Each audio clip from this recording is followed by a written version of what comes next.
Pride and Prejudice. Chapter 7.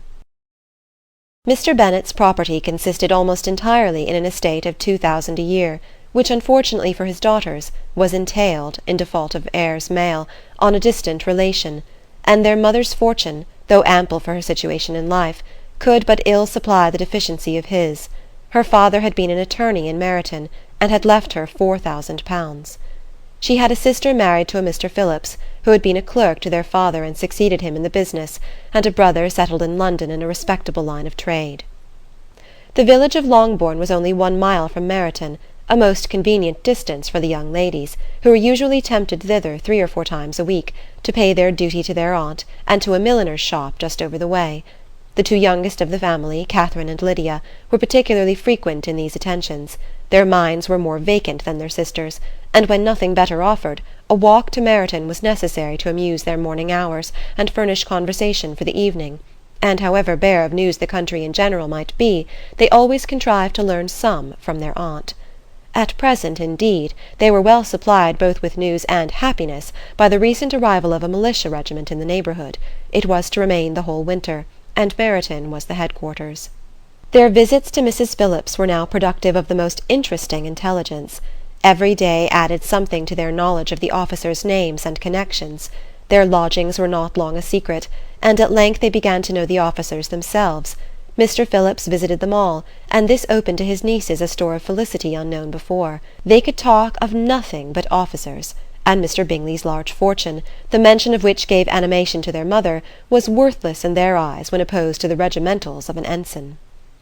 After listening one morning to their effusions on this subject, Mr. Bennet coolly observed, "From all that I can collect by your manner of talking, you must be 2 of the silliest girls in the country. I have suspected it some time, but I am now convinced." Catherine was disconcerted, and made no answer, but Lydia, with perfect indifference, continued to express her admiration of Captain Carter, and her hope of seeing him in the course of the day, as he was going the next morning to London. "I am astonished, my dear," said Mrs. Bennet, "that you should be so ready to think your own children silly. If I wish to think slightingly of anybody's children, it should not be of my own, however." "If my children are silly, I must hope to be always sensible of it." "Yes, but as it happens, they are all of them very clever." "That is the only point, I flatter myself, on which we do not agree. I had hoped that our sentiments coincided in every particular, but I must so far differ from you as to think our 2 youngest daughters uncommonly foolish." "My dear Mr. Bennet, you must not expect such girls to have the sense of their father and mother. When they get to our age, I dare say they will not think about officers any more than we do. I remember the time when I liked a red coat myself very well, and indeed so I do still at my heart, and if a smart young colonel, with 5,000 or 6,000 a year, should want one of my girls, I shall not say nay to him. And I thought Colonel Forster looked very becoming the other night at Sir William's, in his regimentals." "Mamma," cried Lydia, "my aunt says that Colonel Forster and Captain Carter do not go so often to Miss Watson's as they did when they first came. She sees them now very often standing in Clark's library." Mrs. Bennet was prevented replying by the entrance of the footman with a note for Miss Bennet. It came from Netherfield, and the servant waited for an answer. Mrs. Bennet's eyes sparkled with pleasure, and she was eagerly calling out while her daughter read. "Well, Jane, who is it from? What is it about? What does he say? Well, Jane, make haste and tell us. Make haste, my love." "It is from Miss Bingley," said Jane, and then read it aloud. "My dear friend, if you are not so compassionate as to dine to-day with Louisa and me, we shall be in danger of hating each other for the rest of our lives, for a whole day's tete-a-tete between 2 women can never end without a quarrel. Come as soon as you can on receipt of this. My brother and the gentlemen are to dine with the officers. Yours ever, Caroline Bingley." "With the officers?" cried Lydia. "I wonder my aunt did not tell us of that." "Dining out," said Mrs. Bennet. "That is very unlucky." "Can I have the carriage?" said Jane. "No, my dear, you had better go on horseback, because it seems likely to rain, and then you must stay all night." "That would be a good scheme," said Elizabeth, "if you were sure that they would not offer to send her home." "Oh, but the gentlemen will have Mr. Bingley's chaise to go to Meryton, and the Hursts have no horses to theirs." "I had much rather go in the coach." "But, my dear, your father cannot spare the horses, I am sure. They are wanted in the farm, Mr. Bennet, are they not?" They are wanted in the farm much oftener than I can get them." "But if you have got them to-day," said Elizabeth, "my mother's purpose will be answered." She did at last extort from her father an acknowledgment that the horses were engaged. Jane was therefore obliged to go on horseback, and her mother attended her to the door with many cheerful prognostics of a bad day. Her hopes were answered. Jane had not been gone long before it rained hard. Her sisters were uneasy for her, but her mother was delighted. The rain continued the whole evening without intermission. Jane certainly could not come back.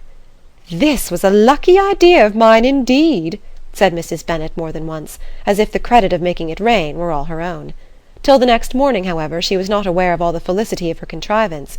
Breakfast was scarcely over when a servant from Netherfield brought the following note for Elizabeth. "My dearest Lizzie, I find myself very unwell this morning, which I suppose is to be imputed to my getting wet through yesterday. My kind friends will not hear of my returning till I am better. They insist also on my seeing Mr. Jones. Therefore do not be alarmed if you should hear of his having been to see me. And excepting a sore throat and headache, there is not much the matter with me. Yours, etc." "Well, my dear," said Mr. Bennet, when Elizabeth had read the note aloud, "if your daughter should have a dangerous fit of illness, if she should die, it would be a comfort to know that it was all in pursuit of Mr. Bingley, and under your orders." "Oh, I am not afraid of her dying. People do not die of little trifling colds. She will be taken good care of. As long as she stays there, it is all very well. I would go and see her if I could have the carriage." Elizabeth, feeling really anxious, was determined to go to her, though the carriage was not to be had. And as she was no horsewoman, walking was her only alternative. She declared her resolution. "How can you be so silly," cried her mother, "as to think of such a thing in all this dirt? You will not be fit to be seen when you get there." "I shall be very fit to see Jane, which is all I want." "Is this a hint to me, Lizzie," said her father, "to send for the horses?" "No, indeed. I do not wish to avoid the walk. The distance is nothing when one has a motive, only 3 miles. I shall be back by dinner."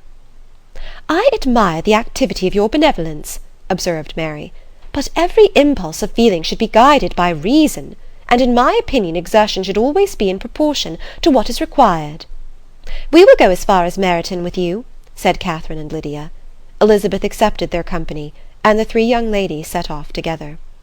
"If we make haste," said Lydia as they walked along, "perhaps we may see something of Captain Carter before he goes." In Meryton they parted. The 2 youngest repaired to the lodgings of one of the officers' wives, and Elizabeth continued her walk alone, crossing field after field at a quick pace, jumping over stiles and springing over puddles with impatient activity, and finding herself at last within view of the house, with weary ankles, dirty stockings, and a face glowing with the warmth of exercise. She was shown into the breakfast parlour, where all but Jane were assembled, and where her appearance created a great deal of surprise. That she should have walked 3 miles so early in the day, in such dirty weather, and by herself, was almost incredible to Mrs. Hurst and Miss Bingley, and Elizabeth was convinced that they held her in contempt for it. She was received, however, very politely by them, and in their brother's manners there was something better than politeness, there was good humour and kindness. Mr. Darcy said very little, and Mr. Hurst nothing at all. The former was divided between admiration of the brilliancy which exercise had given to her complexion, and doubt as to the occasions justifying her coming so far alone. The latter was thinking only of his breakfast. Her inquiries after her sister were not very favourably answered. Miss Bennet had slept ill, and though up, was very feverish, and not well enough to leave her room. Elizabeth was glad to be taken to her immediately, and Jane, who had only been withheld by the fear of giving alarm or inconvenience from expressing in her note how much she longed for such a visit, was delighted at her entrance.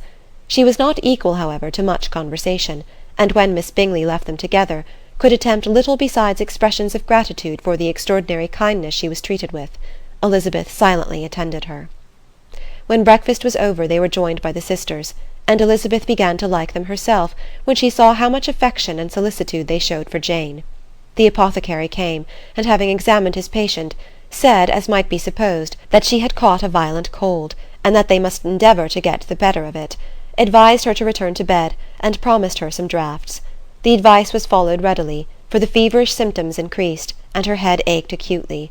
Elizabeth did not quit her room for a moment, nor were the other ladies often absent. The gentlemen being out, they had, in fact, nothing to do elsewhere.